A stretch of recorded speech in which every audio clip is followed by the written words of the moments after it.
আমার ভাই, আমার ছোট ভাইটা এরপর অনেক বছর থাকতো আমার কাছে বলতো যে আপু, আমি আমার বাবার গলার সব মনে করতে পারি না। ক্যান্টনমেন্টে আমাদেরকে আর্মি একটা থাকার ব্যবস্থা করে দিয়েছিল। আমরা ময়ূর রোডে থাকতাম ঢাকা ক্যান্টনমেন্টে। প্রতি জুম্মার সময় আমাদের সামনে থেকে সব আঙ্কেলদের হাত ধরে ধরে ছেলেরা জুম্মার নামাজ পড়তে যেত।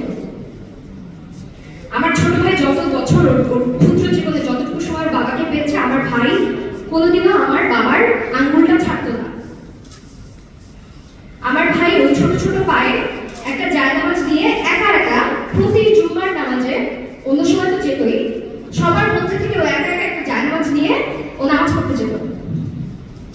আমরা যখন সিএমএইচে যাই, আমরা যে কোনো সেটিংয়ে যাই, যে কোনো সরকারি জায়গা যাই, একটা বিয়ের দাওয়াতে যাই, আমাদেরকে কেউ কখনো জিজ্ঞেস করে না যে আপনারা কেমন আছেন, এই বছর এই এতগুলো সময় আপনাদের কিভাবে কাটছে, আপনারা কিভাবে আপনারা জীবনটাকে এগিয়ে নিয়ে যাচ্ছেন। এইভাবে এটা কেউ জিজ্ঞেস করে না। জিজ্ঞেস করে সরকার থেকে কত কত টাকা দেওয়া হয়েছে, কোথায় কোথায় ঘর দেওয়া হয়েছে, আমাদের কোথায় জায়গা দেওয়া হয়েছে। আমি আপনাদেরকে একটা প্রশ্ন করি, আপনার কি জায়গা, টাকা, অনুদানের বিনিময়ে আপনাদের পরিবার আমার জায়গায়, আমার মায়ের জায়গায়, আমার ছোট ভাইয়ের জায়গায় আপনার সন্তানটাকে রাখতে চান?